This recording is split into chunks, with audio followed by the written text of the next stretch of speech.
This episode of Slashcast is brought to you by Faux Real Photorealistic Apparel. So in other words, just keep watching or I'll fucking kill you.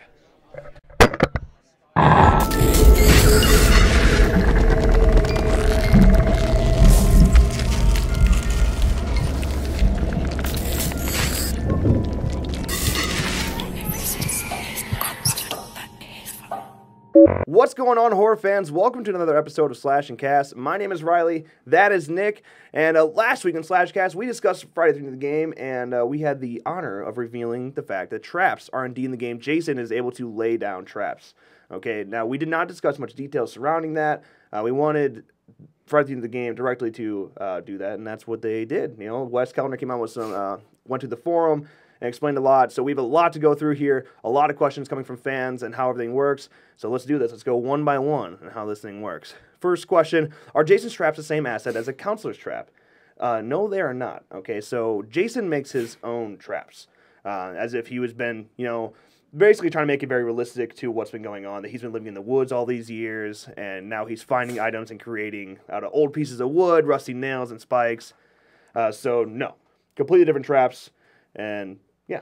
Right. So how do they work exactly? Well, Jason has the traps in his inventory, like we saw when we revealed. Yeah, in the HUD icon. In the HUD icon. Once selected with a button press, Jason kneels and places the trap on the ground and then covers the trap with leaves. Yeah, you can see this in a picture here. Okay, so I can see that is the trap right there on the ground, and the leaves are directly covering it. So they're actually pretty difficult to see, more difficult than I thought. So that is going to add to the challenge of being a counselor. Right. So how many traps does Jason have? You know, is it unlimited? Can he get every counselor? Each Jason will have a different amount. For example, Jason 2 might have 5, whereas Jason 8 might only have 3. Yeah, so that's pretty cool. Yeah, I don't know what determines that, but yeah. I mean, it looks like they're trying to go for movie, like what the environment was in the movie that they're in. So that's pretty cool. I'm glad they changed it from movie to movie. And, you know, and it's nice. You actually want the change from Jason to Jason, who you're picking, to be effective, especially because certain Jasons going to get unlocked at certain levels. Right. Different advantages and disadvantages for each Jason, and they're keeping that pretty consistent, too. Yep. Now, can Jason find more traps in the world like counselors can? No. These are basically consumables. Once set, Jason cannot disarm or move them, nor can he find more. Yeah, once again, adding a little bit more of the challenging part of Jason, but it is nice. I mean, if Jason just had all these, you know, hidden traps and keeps finding them, that gets a little old. Everybody's caught in a trap then. It would be interesting, though, if Jason could find the parts and build another one, but regardless, this is fine. It makes sense that they're consumable. Right. Now, can counselors disarm traps? At this point, no. Okay. Now, they want to wait until after launch to see what we as fans think about it, how we're feeling about the game. So they're really going to rely on feedback and deem it necessary then. But now we will come back to this. Okay, we will discuss this again. More information came from Wes Kellner's forum, so just keep that in mind as we move forward. We'll discuss that in a bit. Now, once a counselor steps in a trap, how long does it take to break free? Slightly longer than stepping in a counselor's trap for Jason. Now, as you can see from this this image here, it's the same rapid tap A to get out of a trap. It's just going to take a little bit longer than Jason to get out. So, yeah, it makes complete sense, honestly. Now, how much damage will trap do to counselors? Slightly more than the counselor's trap does to Jason. Exactly what you'd expect, right? You know, maybe rust plays a factor into it. It does a little bit more damage. Yeah. You know, maybe he's just more skilled. Yeah. And speaking of which, even in this image, you can see how much different the bear trap actually is.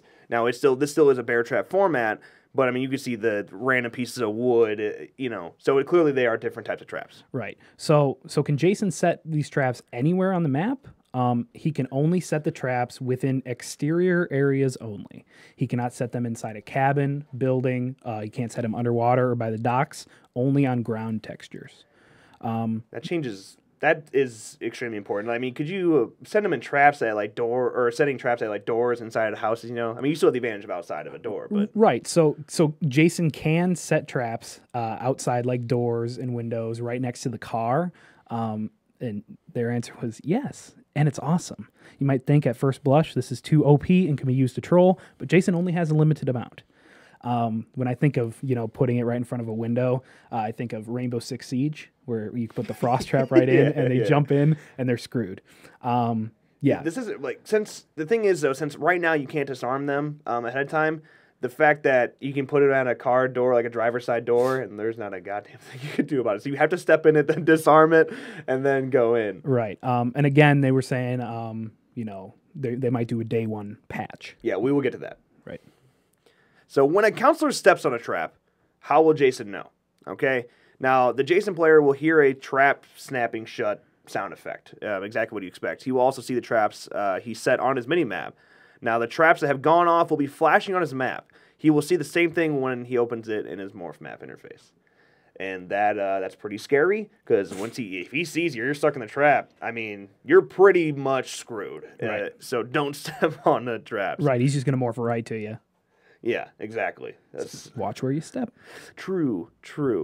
Now, Jason sets traps. He covers it with leads, like we discussed, basically completely camouflaging it. So let's go ahead and move on to this disarming. Okay, the disarming part of that comes with traps.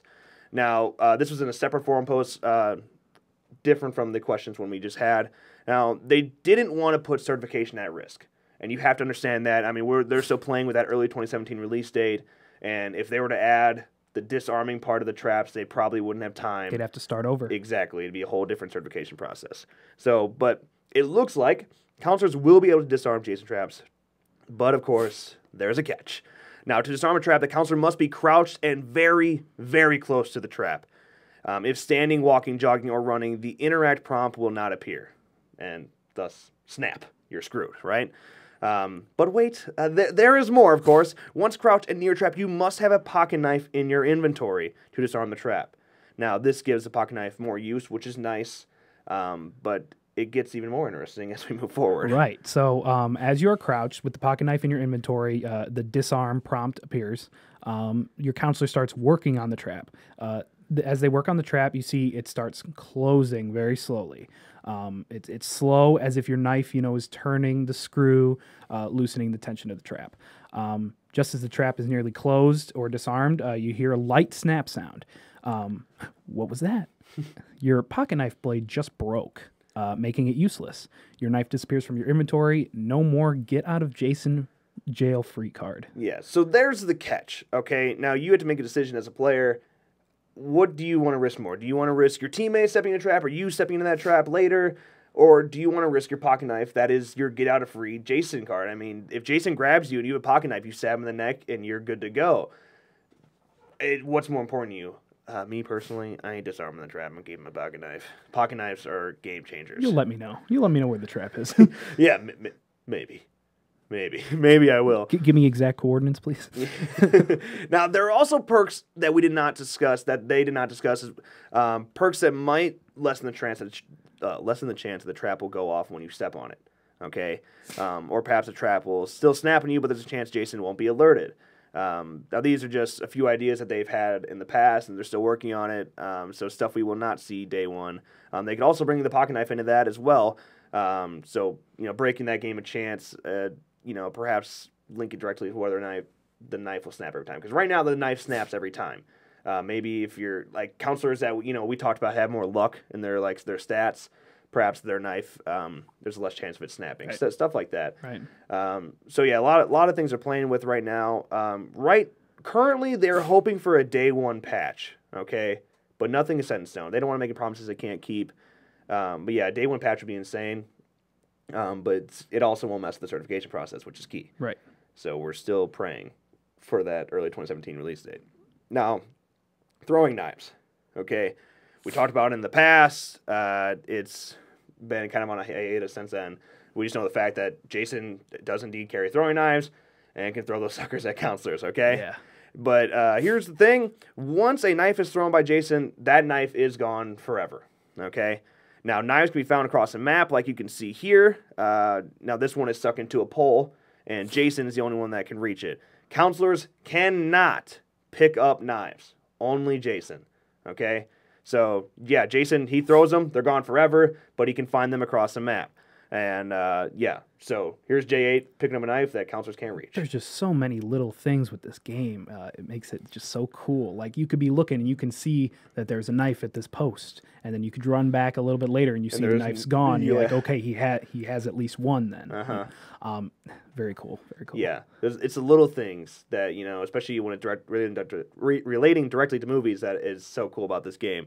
And now, before we move on, I look at this picture. Look at this picture of J8. My God, it is so cool. Now, we haven't gotten too much looks at J8. I mean, we've seen stuff in the PAX East trailer and whatnot, but look at this, man. It is so cool. And they've nailed J8. Right now, I think J8 is the best looking Jason. I agree. All right, release date. Where is it? As of recording this video. And that's a key point. As of recording this video, there is still not a confirmed release date. Sunday, April 9th at 9 p.m. Central Time. There is no release date. Yeah. But like we've gone over, they like to screw us all the time and post stuff like right after we film. So we're hoping that doesn't happen. If it does, there will be a special episode of /cast very quickly. But yeah, right now there is still no release date. They're still locked in early 2017. Based on their tweets and replies, are pretty like confirmed that they're not going to delay the game. Right. And you know, we've mentioned it before, but we're going to mention it again. 30-day after they announce the release date, it's about 30 days. Right. 30 days is not set in stone, so it's not going to be 30 days from today, 30 days from tomorrow if they don't announce it. They got wiggle room. Exactly. And actually what changes that even more is since they do have to push back the release of physical copies due to the amount of people buying them, right. It's much easier to put out a game that's only digital. Right. So that pumps up that release date even earlier. So, hey, we're still looking early 2017, but as always, we'll keep you informed on that. We're ready for it. Yeah, we're ready. So ready. So ready, man. When they do Playtest Fridays, speaking of which, you need to follow them on Twitter. If you're not following on Twitter, go follow them on Twitter. When they do Playtest Fridays and they post screenshots like this one here, oh, man, it is just hard to bear it. All right, that's your Friday the Game news for this week. Let's go ahead and move on to Killer Questions.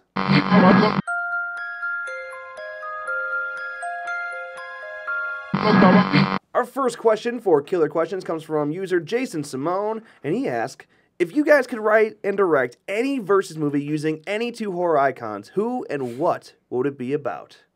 Now, I had to cheat a little bit I have two different answers to this. One includes 3 icons, and I'm sorry about that, but this is something I really want to see, and it's Freddy vs. Jason vs. Ash. Mike, if you've read those comics, they are so good. I don't want to spoil it, but seriously, go pick up. They have books that have the entire series in it. Go check it out, because it's so cool, because the mashup between all the characters in all the films, and I'm talking like, I don't want to spoil it. Like, let's see, like Tommy Jarvis, stuff like that. Like, those people make it into the comics, and Ash is such a good matchup. I mean, 2 of the biggest evils versus someone that fights evil. You know, it's great. That's a good one. Yeah. My answer is Godzilla versus Cloverfield. Now, Cloverfield starts taking over a city. Godzilla's like, nah, not today. Comes out of the water and... I could see it. Burst out of the... Oh, my God, I can see it. Oh, man. That's a good one. That'd be so dope. That actually is a really good one. Is it going to happen? No. No, but that is a really good answer. So if I had to pick two horror icons, the fanboy in me just won't let me not say Michael versus Jason. And I understand why it wouldn't really work, because the fact that, like, Michael and Jason don't talk. But I just think those are the 2 powerhouses of the horror that need to face off. I mean, for other little ones, I mean, Michael versus Freddy would be cool if you bring child Michael into the equation between Freddy and his child molester past. Yeah, that's a good one. That's interesting. Even like Pinhead coming in versus Jason or Michael. There's a whole bunch of stuff you can do with it. Rights issues throws all that out the window. Right, and the versus movie we've seen so far. Ooh. Yeah. So I mean, Freddy vs. Jason, great idea. Just ruined by little things. You can go watch our crippling commentary on that. Check us out on iTunes and Podbean. Worth it. Let's move on to our next question. That comes from Jason MacLeod. Do you like Scream Season 2, and how do you feel about Season 3 being different? Now, as you probably know, I have not seen the Scream series yet. I'll get on it, but I can't answer this. Yeah, we did cover the fact recently that Scream Season 3 is basically rebooting the entire, series. Right. It's completely different from Season 1 and 2. I did just finish Season 2, so I've been really looking forward to talking about it. It just never really fit the schedule. I'm glad we got this question. I actually did enjoy Scream Season 2. I will say when it comes to the killer and that final reveal, I think I sent you a Snapchat on episode 4 of who it was. Yeah. I'm like, I am positive who it is. 2 days before. Yeah, so I 100% knew who it was going to be, and that's a little bit of a letdown. But the story, it's pretty solid, actually. When it comes to their Halloween special, because they had a whole different 2-hour special, that was pretty crappy. It was not very good at all. That was another one where I knew the killer from, like, the second we met him. Sorry, I spoiled that. Spoiler. Yeah, so that wasn't very good, but I'm kind of big. I liked mystery type shows. Used to be big into Pretty Little Liars. I know I should be ashamed of myself, but after like the first 3 seasons, then I was like, it got really bad. But mystery element shows are really cool, and Scream does a pretty solid job of that. Yeah, so people that are oblivious to such things, to such clues, will probably be able to really enjoy it. I was a little lost between knowing who the killer was the entire time. Yeah. Hey, not bad though. Yeah, I'll catch up on it just in time for when season 3 finally premieres. And and we will legitimately review season 3. So keep that in mind. Hey man, if you want to be featured on Slashcast, go to twitter.com and use #/Incast. Ask any question you want. We'll happily answer it on here. Well, horror theme is probably your best bet if you actually want to be featured on the show. And on top of that, you can also send in videos, and we'll play your video on the show. So yeah, #/Incast. Hit us up. Be featured on the show. Let's move on. Faux Real photorealistic apparel is a novelty line that can be found everywhere from small boutique shops to national retailers to large department stores. They launched a line of photorealistic masks last season and have even more new styles for this upcoming season. Now, the options are limitless when it comes to Faux Real. You want to be a crybaby? Go ahead. You want to be an old man? Why not? Skeleton? Heck, why not? Toothless hobo? Sure thing. Bulldog? Let's keep that one. Old lady? Absolutely. Or even something crazy like this. Hey, or maybe you're not looking for a mask. How about some custom photo printed shirts like the one seen on Nick here? But it gets even better because they have photo printed sweatshirts. Hey, so go on. Head over to FullRealShirt.com and use promo code FRMask at checkout for 20% off your entire order. Full Real is the place to go. All right, let's go ahead and move on to our next line of news, which is The Nun. All right, now The Nun is the Conjuring 2 spinoff. New Line Cinema has been in full force when it comes to this, and will focus on the horrifying antagonist from The Conjuring 2, which is The Nun, okay? Now, production actually began last month, okay? Now, filming takes place in Romania, of all places. Now, not long ago, we learned that Corin Hardy, who was in The Hollow, was selected to direct The Nun, and Hardy was previously chosen to direct the Crow remake. But with that project now on hold, he can place his focus directly on The Nun. Now, we've gone over that twice now on the show, so really reiterating the fact that he is directing, because that is a big deal. Corin Hardy is great, and The Hollow is great. So now, biggest news here. We have learned that Demian Bircher will star in The Nun, playing a priest named Father Burke, who was dispatched by Rome to investigate the mysterious death of a nun. Now, that actually sounds interesting. I was really curious where they're going to take this story. Right. And the fact that it actually includes a legitimate death of a nun instead of like the story we got in like The Conjuring 2, you know, the fact that it actually relates directly to a legitimate nun and that, you know, people are actually investigating what's going on there. That's pretty cool. And now, of course, the screenplay for The Nun has been written by James Wan and Gary Doberman.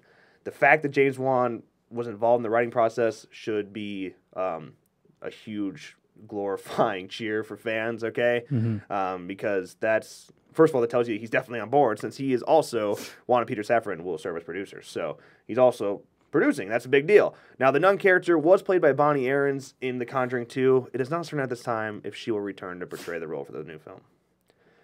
You'd hope so. You'd hope so. Fantastic job. Fantastic job in The Conjuring 2.